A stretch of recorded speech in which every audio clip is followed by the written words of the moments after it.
Hello, this is Kensei Kitsune with a second practice baton. Now, before I get to the actual voice baton itself, I'm going to take a couple reading requests. What I read that follows is part of a closed test just to get used to the idea. In the entry that this appears in, I'm also going to take further requests. But enough about that. I'll get on with this and give further information in the next entry. First, our Lolly's request. Skusk. Verb. The action of shaving the inner feathers of a chicken's armpit.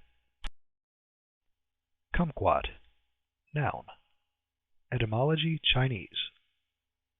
Kumquat. Gam for gold, quat for citrus fruit. Any of several small yellow to orange citrus fruits with a sweet spongy rind and a somewhat acid pulp that are used chiefly for preserves. Also, a tree or shrub from the genus Fortunella of the rue family that bears kumquats. Radioactive Squirrel has requested that I read the following. Radioactivity. Radioactivity refers to the particles which are emitted from nuclei as a result of nuclear instability. Because the nucleus experiences the intense conflict between the two strongest forces in nature, it should not be surprising that there are many nuclear isotopes which are unstable and emit some kind of radiation. The most common types of radiation are called alpha, beta, and gamma radiation. But there are several other varieties of radioactive decay. Radioactive decay rates are normally stated in terms of their half-lives, and the half-life of a given nuclear species is related to its radiation risk. The different types of radioactivity lead to different decay paths, which transmute nuclei into other chemical elements. Examining the amounts of the decay products makes possible radioactive dating. Radiation from nuclear sources is distributed equally in all directions, obeying the inverse square law. I've left DLB's request for last, as it will be the longest to undertake. He has requested that I read the first few pages from Eragon Discovery. Eragon knelt in a bed of trampled reed grass and scanned the tracks with a practiced eye. The prince told him that the deer had been in the meadow only a half-hour before. Soon they would bed down.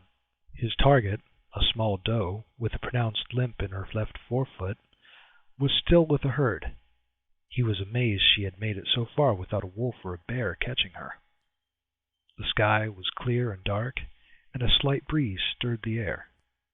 A silvery cloud drifted over the mountains that surrounded him, its edges glowing with ruddy light, cast from the harvest moon cradled between two peaks. Streams flowed down the mountain from solid glaciers and glistening snowpack. A brooding mist crept along the valley's floor, almost thick enough to obscure his feet. Eragon was 15, less than a year from manhood. Dark eyebrows rested above his intense brown eyes. His clothes were worn from work. A hunting knife with a bone handle was sheathed at his belt, and a buckskin tube protected his yew bow from the mist. He carried a wood frame pack. The deer had led him deep into the spine, a range of untamed mountains that extended up and down the land of Alagasia. Strange tales and men often came down from these mountains, usually boding ill. Despite that, Eragon did not fear the spine. He was the only hunter near Carvajal who dared track game deep into its craggy recesses.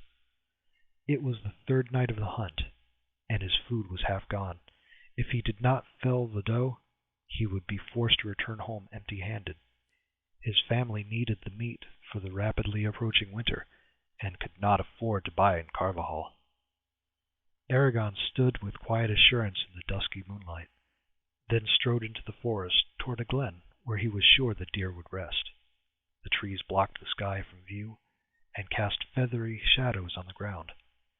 He looked at the tracks only occasionally. He knew the way. At the glen, he strung his bow with a sure touch, then drew 3 arrows and nocked one, holding the others with his left hand. The moonlight revealed 20 or so motionless lumps where the deer lay on the grass. The doe he wanted was at the edge of the herd, her left foreleg stretched out awkwardly. Eragon crept closer, keeping the bow ready. All his work of the past 3 days had led to this moment. He took a last steadying breath, and an explosion shattered the night. The herd bolted. Eragon lunged forward, racing through the grass as a fiery wind surged past his cheek. He slid to a stop and loosed an arrow at the bounding doe. It missed by a finger's breadth and hissed into the darkness. He cursed and spun around, instinctively nocking another arrow. Behind him, where the deer had been, smoldered a large circle of grass and trees. Many of the pines stood bare of their needles. The grass outside the charring was flattened. A wisp of smoke curled in the air, carrying a burnt smell. In the center of the blast radius lay a polished blue stone. Mist snaked across the scorched area and swirled insubstantial tendrils over the stone. Eragon watched for danger for several long minutes, but the only thing that moved was the mist. Cautiously, he released the tension from his bow and moved forward. Moonlight cast him in pale shadow as he stopped before the stone. He nudged it with an arrow, then jumped back. Nothing happened, so he warily picked it up. Nature had never polished a stone as smooth as this one, its flawless surface with dark blue except for thin veins of white that spiderwebbed across it. The stone was cool and frictionless under his fingers, like hardened silk. Oval and about a foot long, it weighed several pounds, though it felt lighter than it should have. Eragon found the stone both beautiful and frightening. Where did it come from? Does it have a purpose? Then a more disturbing thought came to him. Was it sent here by accident? Or am I meant to have it? If he had learned anything from the old stories, it was to treat magic, and those who used it, with great caution. But what should I do with the stone? It would be tiresome to carry, and there was chance it was dangerous. It might be better to leave it behind. A flicker of indecision ran through him, and he almost dropped it, but something stayed his hand. At the very least, it might pay for some food, he decided, with a shrug, tucking the stone into his pack. The glen was too exposed to make a safe camp, so he slipped back into the forest and spread his bedroll beneath the upturned roots of a fallen tree. After a cold dinner of bread and cheese, he wrapped himself in blankets and fell asleep, pondering what had occurred. Okay, I'm quickly running out of time, so that's everything. Check the entry for further information, and I'll talk to you later.